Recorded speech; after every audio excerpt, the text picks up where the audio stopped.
somebody's got to give the corner up. The question is, who do you decide needs to do that? The leaders are at the point of impact, but of course it's now green flags around that area inside the last 5 minutes, chaps.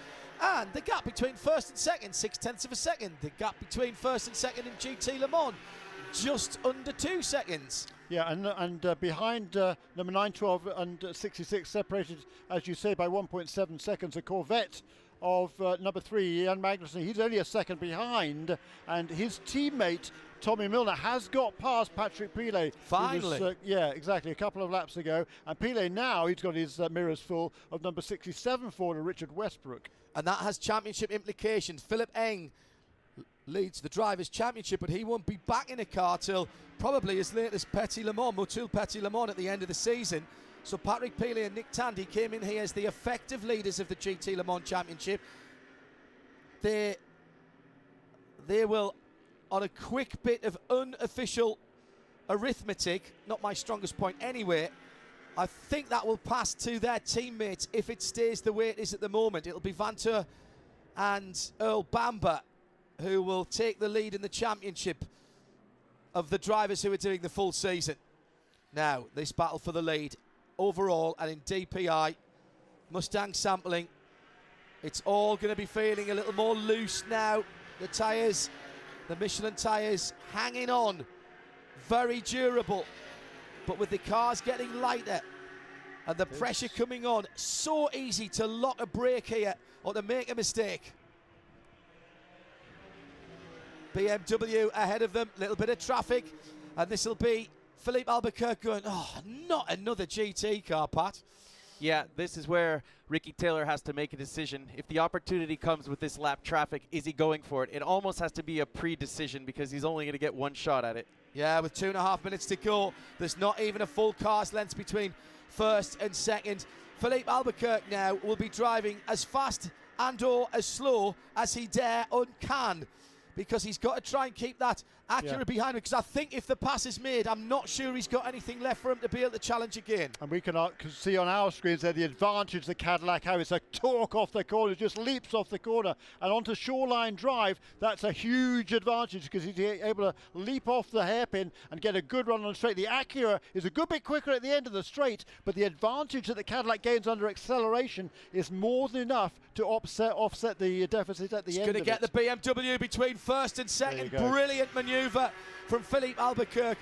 Now, what was great about that was Albuquerque didn't try to make the pass down into 8. He actually backed off as he was going down Pine to turn onto Shoreline Drive, and that gave him the opportunity to make the pass without coming under any pressure from the Acura in second. And this is where the thought process of great drivers is going in. Mere mortals like us wouldn't even have the wherewithal to drive the car. Not only are these guys driving the car at the very ragged edge of adhesion, but they're also planning and strategizing.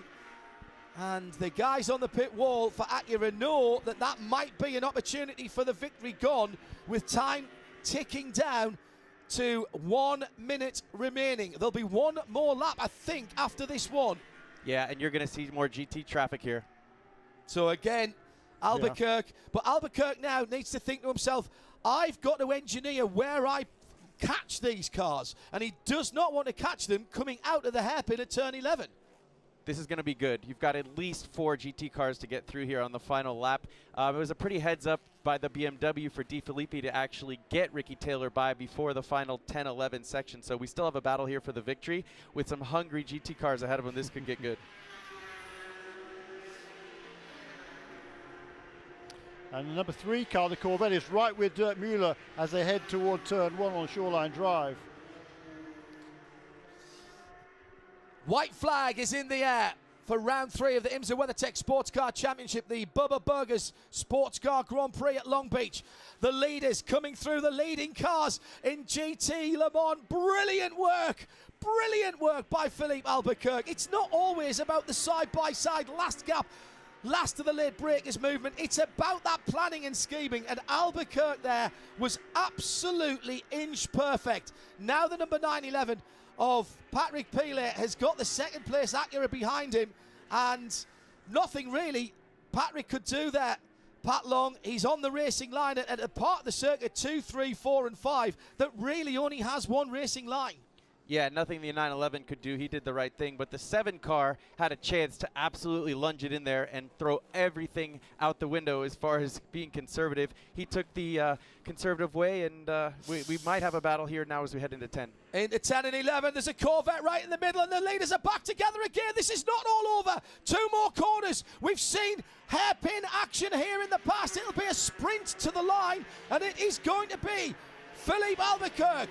He's planned, he's schemed, he's weaving left and right, but he will take the Bubba Burger Sports Car Grand Prix at Long Beach and wins it by 3/4 of a second from a chasing Ricky Taylor for Acura Team Penske, who captured pole position. 3rd for Dane Cameron in the sister car. But the battles in GT Le Mans were ahead of those leading cars, and some of those will continue. The 912, the injured 912 of Earl Bamber, who took that car over from Lawrence Vantour, he's got enough, but 2nd and 3rd, well, that could go either way. Big block thrown by the 66 in 2nd. Dirk Muller is in tyre trouble, I think. He really threw the fake up the inside there to block the Corvette behind him in the hands of Jan Magnussen. Magnussen's going to hit him. He's hit him. He's absolutely nailed him. Fuel. Out of fuel, so 67 minutes was too much for that car, and the Corvettes will come home 2nd and 3rd. In which order? 3 and 4. Yeah, you don't pass your teammate when he's injured like that. Drop in behind, make sure he gets to the line. GT Le Mans is Porsche, and it will be Earl Bamber. After 2 DNFs here in the past, who finishes. The 2 Corvettes come through 2nd and 3rd. There was no change between those 2.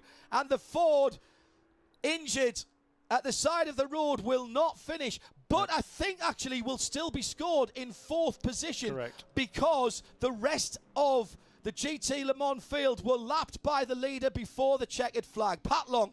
I believe the IMSA rule is you have to cross the checkered flag running to be scored in that position. No, you don't. No, don't think so. No, don't that's Le Mans. Yeah. I'll challenge you on that. Okay, 66 and 3 review.